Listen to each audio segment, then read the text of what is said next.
সবাইকে স্বাগত জানাই টুডে ক্রিকেট ম্যাচ প্রেডিকশনের পক্ষ থেকে। বন্ধুরা, আমরা আজকে একটি গুরুত্বপূর্ণ ম্যাচ পর্যালোচনা করব, যে ম্যাচটি ভারত এবং দক্ষিণ আফ্রিকার মধ্যে হতে চলেছে।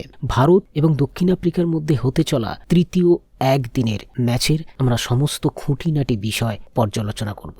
এই ম্যাচ কখন, কোথায়, কোন স্টেডিয়ামে হতে চলেছে এবং এই ম্যাচের সম্ভাব্য একাদশ বা কি হতে চলেছে এবং এই ম্যাচের পিচ রিপোর্ট বা কি বলছে, সমস্ত বিষয়েই আমরা একে একে পর্যালোচনা করব। সর্বপ্রথম জেনে নেওয়া যাক ম্যাচটি শুরু হচ্ছে কখন। ম্যাচ টাইম হচ্ছে 21শে ডিসেম্বর, বৃহস্পতিবার বিকাল 4:30টায়। ওয়েদার কি বলছে? ওয়েদার বলছে আকাশ পরিষ্কার থাকার সম্ভাবনা এবং তাপমাত্রা 24 ডিগ্রির কাছাকাছি থাকতে পারে।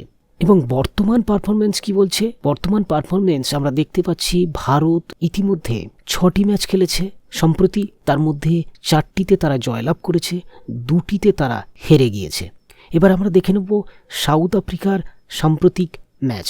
সাউথ আফ্রিকা সাম্প্রতিককালে 6টি ম্যাচ খেলেছে, তার মধ্যে তারা 3টিতে জয়লাভ করেছে এবং 3টিতে হেরেছে। এবার জেনে নেওয়া যাক দুটি দল একে অপরের সাথে কটি ম্যাচে সাম্প্রতিককালে মুখোমুখি হয়েছে। সাম্প্রতিককালে দুটি দল 9বার মুখোমুখি হয়েছে, তার মধ্যে ইন্ডিয়া অর্থাৎ ভারত 4বার জয়লাভ করেছে, সাউথ আফ্রিকা 5বার জয়লাভ করেছে। এবং যদি আমরা উইনিং চান্স দেখি অর্থাৎ জেতার সম্ভাবনা কোন দলের, আমরা তাহলে বলতে পারি দুটি দলেই কিন্তু এই মুহূর্তে 50-50, অর্থাৎ দুটি দলেই জিততে পারে। এবার আমরা দেখে নেব টিম স্ট্রেংথ অর্থাৎ কোন দলের শক্তি কোনখানে। এই মুহূর্তে ভারত দুটি বিভাগেই শক্তিশালী, অর্থাৎ ব্যাটিং এবং বোলিং দুটি বিভাগেই তারা শক্তিশালী। দক্ষিণ আফ্রিকা কিন্তু দুটি বিভাগেই তুলনামূলকভাবে একটু ভারতের তুলনায় দুর্বল। এবার জেনে নেওয়া যাক খেলা কোন মাঠে হতে চলেছে এবং তার পরিসংখ্যান কি বলছে। আমরা দেখতে পাচ্ছি খেলা হতে চলেছে বোল্যান্ড পার্ক এবং এই মাঠে আমরা দেখতে পাচ্ছি সাম্প্রতিককালে 7টি ম্যাচ আয়োজিত হয়েছে 2022 থেকে 2012 সাল পর্যন্ত। এর মধ্যে ভারত কিন্তু 2022 সালে 2টি ম্যাচ খেলেছিল সাউথ আফ্রিকার সাথে এই একই স্টেডিয়ামে, সেখানে 2টিতেই তারা দক্ষিণ আফ্রিকার কাছে পরাজিত হয়েছিল। 21শে জানুয়ারি 2022 সালে যে ম্যাচটি হয়েছিল, ভারত সেখানে 287 রান করেছিল 6 উইকেটে, সাউথ আফ্রিকা তার বিনিময়ে 288 রান করে 3 উইকেটে। আর 19শে জানুয়ারি 2022 সালে দক্ষিণ আফ্রিকা 296 রান করে 4 উইকেটে, ইন্ডিয়া তার পক্ষান্তরে করে 265 রান 8 উইকেটে। অর্থাৎ আমরা এখানে দেখতে পাচ্ছি দক্ষিণ আফ্রিকা কিন্তু যথেষ্ট ভালো খেলেছে এই স্টেডিয়ামে এবং 2টিতেই তারা ভারতকে পরাজিত করেছে। এছাড়া আমরা পরপর দেখে নেব যে 29শে ফেব্রুয়ারি 2020 সালে একটি ম্যাচ হয়েছিল দক্ষিণ আফ্রিকা এবং অস্ট্রেলিয়ার মধ্যে। দক্ষিণ আফ্রিকা সেখানে 291 রান করে 7 উইকেটের বিনিময়ে, অস্ট্রেলিয়া সেখানে 217 রান করে 10 উইকেটের বিনিময়ে। 2018 সালে আমরা একটি ম্যাচ দেখতে পাচ্ছি জিম্বাবুয়ে এবং সাউথ আফ্রিকার মধ্যে। জিম্বাবুয়ে করেছিল 228 10 উইকেটে, সাউথ আফ্রিকা সেখানে করে 231 রান 6 উইকেটের বিনিময়ে। এছাড়া 2017 সালে আমরা একটি ম্যাচ দেখতে পাচ্ছি যেখানে সাউথ আফ্রিকা 253 রান করে 6 উইকেটের বিনিময়ে, বাংলাদেশ পক্ষান্তরে 249 রান করে 10 উইকেটের বিনিময়ে।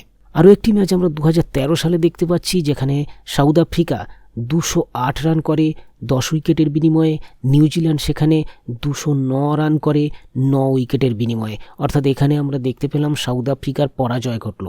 এছাড়া আরেকটা ম্যাচ আমরা দেখতে পাচ্ছি 2012 সালে যেখানে সাউথ আফ্রিকা 301 রান করে 8 উইকেটের বিনিময়ে আর শ্রীলঙ্কা মাত্র 43 রান করে 10 উইকেটের বিনিময়ে। অর্থাৎ আমরা এখানে দেখতে পাচ্ছি দক্ষিণ আফ্রিকা যথেষ্ট এই স্টেডিয়ামে খুব ভালো পারফরমেন্স করেছে। সুতরাং আমাদের কিন্তু টিম তৈরির ক্ষেত্রে দেখে নিতে হবে।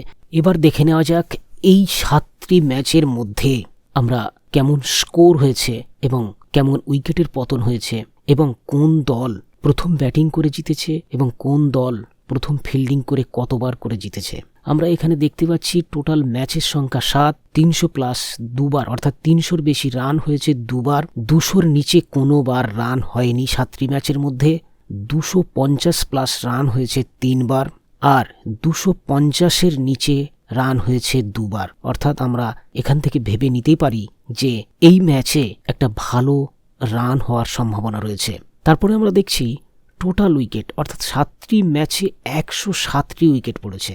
অর্থাৎ প্রতি ম্যাচে আমরা দেখতে পাচ্ছি 15টির বেশি করে উইকেট পড়ছে। অর্থাৎ এখানে যেমন রানও রয়েছে তেমন উইকেটও রয়েছে। সুতরাং এই পিচটা কিন্তু আমরা দেখতে পাচ্ছি ব্যালেন্স বলা যেতেই পারে। এবার দেখতে পাচ্ছি আমরা ফার্স্ট ফিল্ডিং করে 51টি উইকেট সংগৃহীত হয়েছে। সেখানে আমরা দেখতে পাচ্ছি দ্বিতীয়বার বোলিং করে অর্থাৎ দ্বিতীয়বার ফিল্ডিং করে উইকেট সংগৃহীত হয়েছে 56টি। অর্থাৎ ফার্স্ট উইকেট অর্থাৎ প্রথম ফিল্ডার অর্থাৎ যারা প্রথম বোলিং করছে তারা কিন্তু গড়ে 7-এর বেশি করে উইকেট সংগ্রহ করতে সক্ষম হচ্ছে। আর দ্বিতীয় যারা বোলিং করছে অর্থাৎ দ্বিতীয় যারা ফিল্ডিং করছে তারা কিন্তু গড়ে 8টি করে উইকেট সংগ্রহ করতে সক্ষম হচ্ছে। সুতরাং আমরা এখানে দেখতে পাচ্ছি প্রথম ফিল্ডিং এবং দ্বিতীয় ফিল্ডিং প্রায় কাছাকাছি, অর্থাৎ উইকেট একটা পড়ার প্রবণতা থাকছেই। এবার আমরা দেখতে পাচ্ছি টোটাল 7টি ম্যাচের মধ্যে ফার্স্ট বোলিং করে জিতেছে 3 বার, অর্থাৎ ফার্স্ট ফিল্ডিং করে ম্যাচ জেতার সংখ্যা হচ্ছে 3।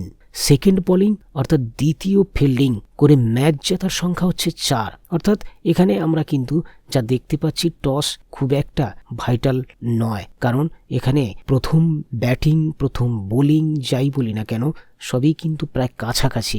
এবার দেখে নেওয়া যাচ্ছে টোটাল ম্যাচ 7টির মধ্যে ফার্স্ট ব্যাটিং করে জিতেছে 4 বার এবং সেকেন্ড ব্যাটিং করে জিতেছে 3 বার। সুতরাং টস খুব একটা গুরুত্বপূর্ণ ভূমিকা পালন করবে না। এখানে আমরা যা দেখতে পেলাম যে রানও যেমন রয়েছে তেমনি উইকেট পতনেরও পরিমাণ যথেষ্ট ভালো রয়েছে। অর্থাৎ এই পিচটা আমরা বলতে পারি একটা ব্যালেন্সড পিচ। এবার আমরা দেখে নেব পিচ রিপোর্ট কি বলছে। পিচ রিপোর্ট বলছে লাস্ট 7 ম্যাচের মধ্যে যা দেখতে পাচ্ছি পিচ হচ্ছে ওভারঅল ব্যালেন্সড, অর্থাৎ ব্যাটাররা যেমন সুযোগ পাবে তেমনই ভাবে বোলাররাও যথেষ্ট সুযোগ পাবে উইকেট সংগ্রহের ক্ষেত্রে। অর্থাৎ রান করারও যেমন সম্ভাবনা থাকছে তেমন উইকেট সংগ্রহের ক্ষেত্রে বোলাররাও যথেষ্ট সুযোগ পাবে।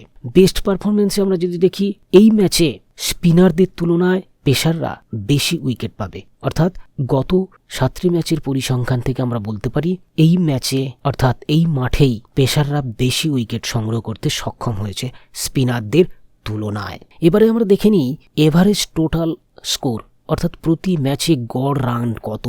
আমরা দেখতে পাচ্ছি প্রতি ম্যাচে গড় রান হচ্ছে 247 রান, আর এভারেজ ফার্স্ট ইনিংস স্কোর অর্থাৎ প্রথম যারা ব্যাট করছে সেই এভারেজ আমরা যদি বা সেই গড় আমরা যদি করি তাহলে দেখতে পাচ্ছি 280। অর্থাৎ প্রথম ব্যাট করলে আমরা আশা করতেই পারি 250 প্লাস তো হওয়ার সম্ভাবনা থাকছেই, কিন্তু এভারেজ ইনিংস স্কোর বলছে 280 হওয়ার সম্ভাবনা। অর্থাৎ প্রতি ম্যাচের প্রথমে যারা ব্যাটিং করবে তারা কিন্তু একটা বড় রান করার সম্ভাবনা থাকছেই। এবার দেখে নেওয়া যাক ভারতের সম্ভাব্য একাদশ কি হতে চলেছে। যেহেতু ভারত গত ম্যাচ পরাজয় স্বীকার করেছে সেক্ষেত্রে তারা একটু ভাবনা চিন্তা করেই সম্ভাব্য একাদশ ঘোষণা করবে। তবে যতটুকু জানা যাচ্ছে ঋতুরাজ গাইকোয়াড, সাই সুদর্শন, তিলক ভার্মা, KL রাহুল, সঞ্জু স্যামসন, রিঙ্কু সিং, অক্ষর প্যাটেল, আর্শদীপ সিং, আভেশ খান, কুলদীপ যাদব, মুকেশ কুমার এই প্লেয়ার অর্থাৎ সম্ভাব্য একাদশ এটাই হওয়ার সম্ভাবনা বেশি। হয়তো 2-1টা পরিবর্তন হতেই পারে, কারণ যেহেতু ভারত গত ম্যাচ পরাজিত হয়েছে দক্ষিণ আফ্রিকার কাছে। এবার দেখে নেওয়া যাক ভারতীয় খেলোয়াড়দের সাম্প্রতিক 2টি ম্যাচের পারফরমেন্স কেমন।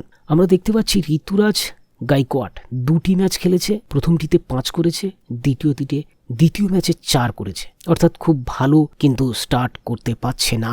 সাই সুদর্শন কিন্তু প্রথম ম্যাচ 55 নট আউট ছিল, দ্বিতীয় ম্যাচ কিন্তু সেখানেও সে ভালো খেলেছে, 62 রান করতে সক্ষম হয়েছে। শ্রেয়াস আইয়ার কিন্তু প্রথম ম্যাচ 52 রান করেছিল, কিন্তু দ্বিতীয় ম্যাচে আমরা তাকে দেখতে পাইনি। তিলক ভার্মা প্রথম ম্যাচে 1 রান করেছিল, নট আউট ছিল, কিন্তু দ্বিতীয় ম্যাচে 10 রান করে আউট হয়েছে। KL রাহুল প্রথম ম্যাচে নামার সুযোগ হয়নি, অর্থাৎ ব্যাট করার সুযোগ পাননি, কিন্তু দ্বিতীয় ম্যাচে তিনি যথেষ্ট ভালো খেলেছেন, 56 রান করতে সক্ষম হয়েছে। এছাড়া সঞ্জু স্যামসন গত ম্যাচে 12 রান করতে সক্ষম হয়েছে। রিঙ্কু সিং গত ম্যাচে 17 রান করতে সক্ষম হয়েছে। অক্ষর প্যাটেলকে গত ম্যাচে 7 রান করতে সক্ষম হয়েছে। আর্শদীপ সিং গত ম্যাচে 18 রান করেছে। আভেশ খান গত ম্যাচে 9 রান করেছে। কুলদীপ যাদব 1 রান করেছে। মুকেশ কুমার 4 রান করেছে। এবার আমরা যদি বোলিং ডিপার্টমেন্ট দেখে নিই, রিঙ্কু সিং প্রথম ম্যাচ খেলেননি, কিন্তু দ্বিতীয় ম্যাচে তিনি খেলেছেন, সেখানে চমকপ্রদভাবে তিনি একটি উইকেটও সংগ্রহ করেছে। অক্ষর প্যাটেল কিন্তু আমরা 2টি ম্যাচে তাকে সেইভাবে মেলে ধরতে পারেনি। অর্শদীপ সিং আমরা দেখেছি প্রথম ম্যাচে যথেষ্ট ভালো বল করেছে, অর্থাৎ 5 উইকেট নিতে সক্ষম হয়েছিল, কিন্তু দ্বিতীয় ম্যাচে সেভাবে তিনি নিজেকে মেলে ধরতে পারেননি, কেবলমাত্র 1টি উইকেট নিতে সক্ষম হয়েছেন। আভেশ খান একইভাবে বলতে হয়, প্রথম ম্যাচে যথেষ্ট ভালো বল করেছে, তিনি 4 উইকেট সংগ্রহ করেছিলেন, কিন্তু দ্বিতীয় ম্যাচে তিনি কোনো উইকেট সংগ্রহ করতে পারেননি।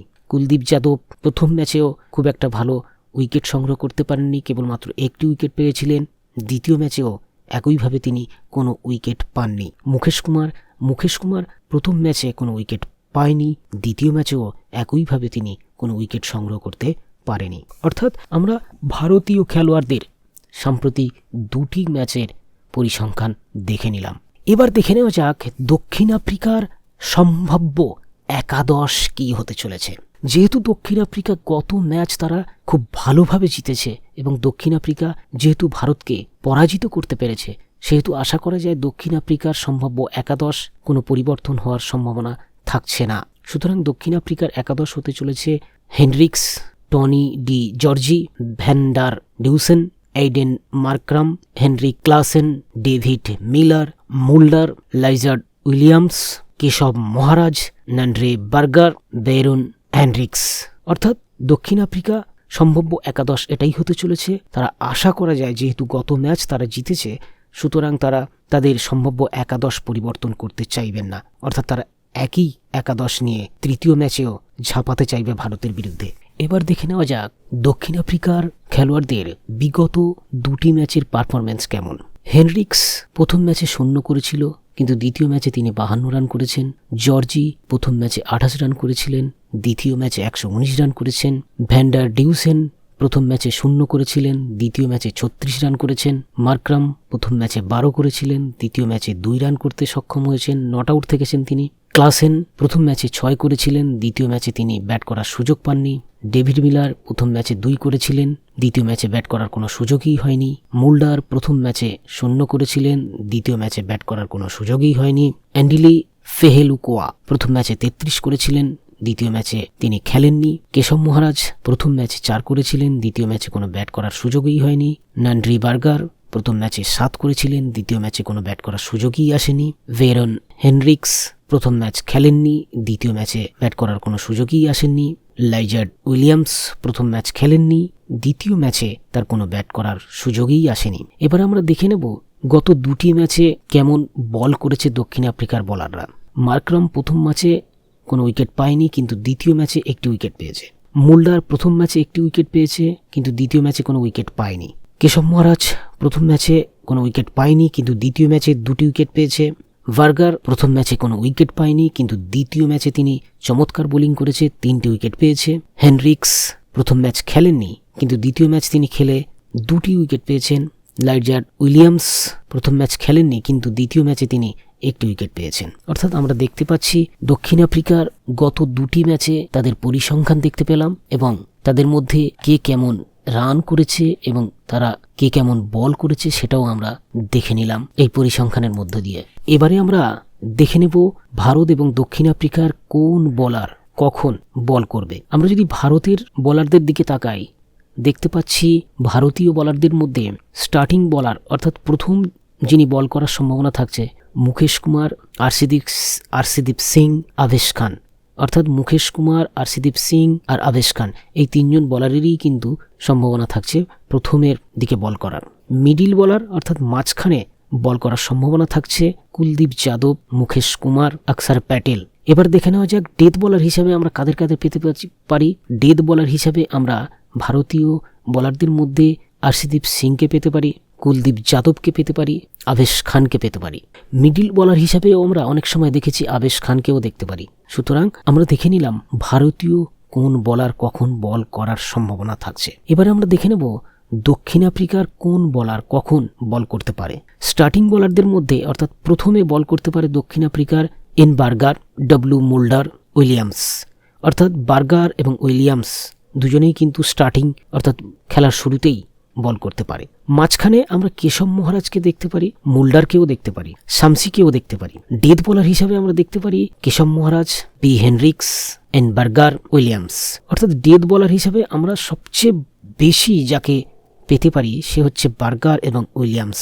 এই দুজনকেই কিন্তু আমরা, আর তার সাথে হেনরিক্স ডেথ বলার হিসাবে এনাদেরকে আমরা হেনরিক্স, বার্গার এবং উইলিয়ামস এই তিনজনকে আমরা কিন্তু সবার আগেই দেখতে পাবো। অর্থাৎ ডেথ বলার হিসাবে আমরা হেনরিক্স, বার্গার এবং উইলিয়ামসকে প্রথম চয়েস আমাদের থাকা উচিত। অর্থাৎ আমরা দেখে নিলাম একে একে সমস্ত পরিসংখ্যান।